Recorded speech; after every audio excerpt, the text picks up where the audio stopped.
How goes it, Commanders? My name is Foxfirst, and welcome to my guide on Girls Frontline 2 Exilium. Today, I will be covering the new weekly game mode that just released earlier this week, Boundary Push. Boundary Push is a game mode that works quite differently from the standard GFL2 gameplay. This mode is more of a tactical dungeon crawler, where you can freely move around your dolls to different rooms in a map to collect various different rewards in the form of XP, gold, affinity gifts, precision boost chips, and attachments. This community has dubbed this game mode the Tarkov mode, given its similarities, in which you go into a level, fight enemies, find loot, and then extract the said loot. Depending on your actions in the stage, each run takes about 15 minutes to complete. First and foremost, Boundary Push can be found in the limited time events menu on the top right side. When you click into the game mode, you will see a map with various points of interest on it. The first thing to note is that there are 3 difficulty levels, where you can change using this double arrow symbol here. There's the surface layer, or the green zone, which is the easy difficulty, and dolls need to be at least level 20 in order to participate. The next level is the intermediate layer, or the yellow zone. This is the medium difficulty, and dolls need to be at least level 40. Lastly is the deep layer, or the red zone. And this is where the hard difficulty is, and dolls need to be at least level 55 in order to participate in it. The rewards gained from each difficulty level become significantly better at each higher tier. You can see all the rewards that can be gained at each rarity under the Rewards Preview tab. And if you click on the question mark symbol, you can see exactly what each reward is, and how far along you are to getting every reward. At the bottom of the menu, you'll see bounties. These will give you extra rewards upon killing the boss target. And on the left hand side is a quick tab to fight the required boss to be able to complete the bounty. Alternatively, you can go into the points of interest on the map and manually select them, but it's just faster to find them via the bounty menu. Once you complete a bounty, you'll get the rewards and you'll have to select another bounty until they're all completed. Both the rewards page and the bounties page refreshes on a weekly reset. Once you select your desired bounty and difficulty level, you can click on the In Progress button to get to the setup menu. From here, you can see your squad of 4 dolls in a circle. The one that is set in your first slot will be the squad leader, and it will be the first doll that you play as when you start the game. If you would like to change your dolls, or the order that they are in, then you can see your entire doll list on the right hand side. You will not be able to select any doll that is on cooldown or their level is too low. One thing to note is that a doll's weapon type does factor into the gameplay. For example, at base, shotguns are the only ones that would be able to shoot stone walls to break them, while LMGs have an AoE spray, and snipers have increased attack range. Once you are ready to get into the game, press the challenge button to begin. Once you load in, you will spawn into an initial safe room that has no enemies and a doorway with a barrier on it. To find where to go, you can click on the minimap on the top left of your screen, which will show you a layout of the dungeon, as well as a path to the boss shown. To move around, you can use either WASD if you're on PC, or move by using a joystick that is shown on screen if you're on mobile. You can move your doll anywhere that isn't blocked by a barrier or an object. When you're ready, move to the barrier of the room. Note that when you walk into it, you'll see that it will consume delve permits to open the barrier. Every barrier to a new room will consume 10 permits. If you come across a barrier that you do not have enough permits to open, then you'll not be able to access that room. Keep in mind that for later stages, you may not be able to explore every single room on the way to the boss. You can see how many permits you have remaining here on the top right of the map screen. When you enter a new room, you'll see a multitude of enemies. The enemies will also appear as red dots on the minimap, with elites having their own unique symbol. You also might be able to see various supply boxes scattered around the room as well. To see how many supply boxes are in each room, you can see them here under the minimap. You want to try to collect as many of these supply boxes as you can, as these boxes hold your rewards for the dungeon. Later on, you'll have access to teleporters, which will let you fast travel to different parts of the map very quickly, as well as rally points, which will heal your dolls when you approach them. For enemies, you can see some standing in one spot, some may be walking around, and others could be sitting down idling. Let's first look at an enemy that's standing sentry. Here, you can see either a circle around them or a cone in front of them. This is their detection range. If you stand inside it, it will slowly fill white. If the outline fills up, it would change to red where the enemy would try to engage, and if they hit you, it will initiate combat. The speed at which the outline fills is determined by the alertness level of the dungeon, with 5 being the lowest level and 1 being the highest, similar to DEFCON levels. If you would like to try to avoid this, there are multiple things that you can do.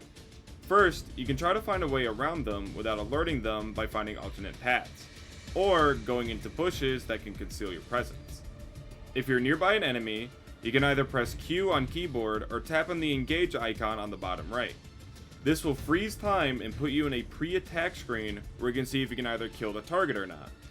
And you'll be able to switch targets if there are multiple in range. You can see the range of your doll's attack as the red ring around them. This is also the noise range, so if you shoot, any enemies in the circle will be alerted. You can also shoot explosive barrels as well, causing them to explode and kills enemies around it, and it may even be able to open new paths. Note that it does take a second after the barrels explode for the game to register that a path is opened, so if you're just standing there, just wait a moment. Also, don't stand too close to these barrels or you can also explode yourself too. I found that out the funny way. If you can do enough damage, you can just assassinate them and move on. If you cannot kill them, the screen will tell you initiates combat, in which a battle will start in the room. There is also a way that you can assassinate an enemy, but combat is still initiated. This happens when an enemy is fully alert, shown as the red circle above their head, and you kill somebody in range of them, in which case they will stress react. So, let's say combat was initiated by either you or an enemy. In this case, it acts identical to the normal gameplay of Girls Frontline 2 within the room that combat was initiated. Note that if an enemy starts combat, whatever doll that was hit will take damage. Your squad of 4 dolls will all spawn in around where your location is, and all the enemies in the room will act as normal gameplay. Reinforcements also may spawn in on subsequent turns based on dungeon awareness level. Combat ends once every enemy in the room dies, or you do. This also means that if reinforcements will show up the next turn, but you kill every enemy in the room during this turn, the battle will still end and no reinforcements will show up. If you are going the stealth route, you do not need to kill every enemy in the room to progress. Just simply go to the next barrier and go through it once you collect all the supply boxes in the current room. You don't have to collect all the boxes to progress, but it is highly recommended. Next, let's talk about the boss room. In this room, you may see multiple enemies, as well as a big boss in the center of the room, patrolling around a big supply crate.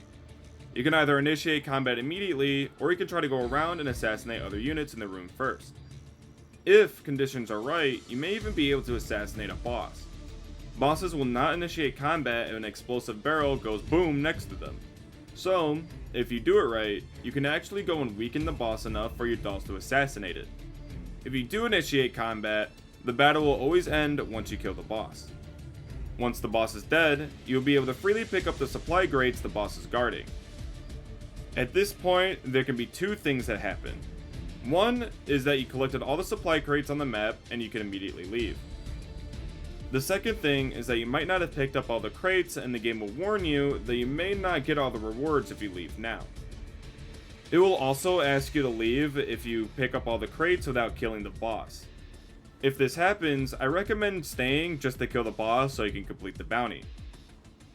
You can stay for up to 210 minutes or 3.5 hours in one dungeon, and you can leave at any time by pressing the evacuate button on the top left. If you evacuate, you will keep all the rewards that you have gained so far. So, if you feel like you will not be able to survive the next fight, you can just evacuate and still get everything that you had. You can view these rewards at any time throughout your dungeon in the backpack icon here. Once you exit a dungeon, the dolls that were in your squad will be on a 15-hour resting period, in which you cannot use them for another breakthrough until that time expires. You will also get XP for your boundary push level, which, at higher levels, will allow you to get more collection nodes. These nodes are found here under Crystal Collection. With these, you can send one of your dolls to each node to auto-collect rewards, and it takes 15 hours to complete one exploration. You can collect any rewards gained at any time, but just know that once the 15 hours is up, they will not be getting any more rewards. The last thing to note is upon completing a dungeon, you will get Electro Crystals. These crystals can be used in the strategies menu just above the bounties options. From here, you can get perks that will help you in your dungeons, such as being able to build ladders or making it so that all dolls except for SMGs can break stone walls. These perks stay permanently once you unlock them. And there is my basic guide on how to do boundary push. Honestly, I find this game mode quite fun and entertaining, and I gladly welcome its addition. I'm also glad there is a way so that you'll be able to auto it, so if you don't have enough time to do it, you can still get a good chunk of the rewards. I hope you enjoyed and found this video to be informative. Please like and subscribe if you did, and let me know down in the comments below what else you would like me to cover. You can also join into my Discord server, as well as be able to watch my Twitch streams where I stream most days at 7 PM Eastern. Links down below. As always, I hope to see you pushing through boundaries and having a breakthrough, Commander.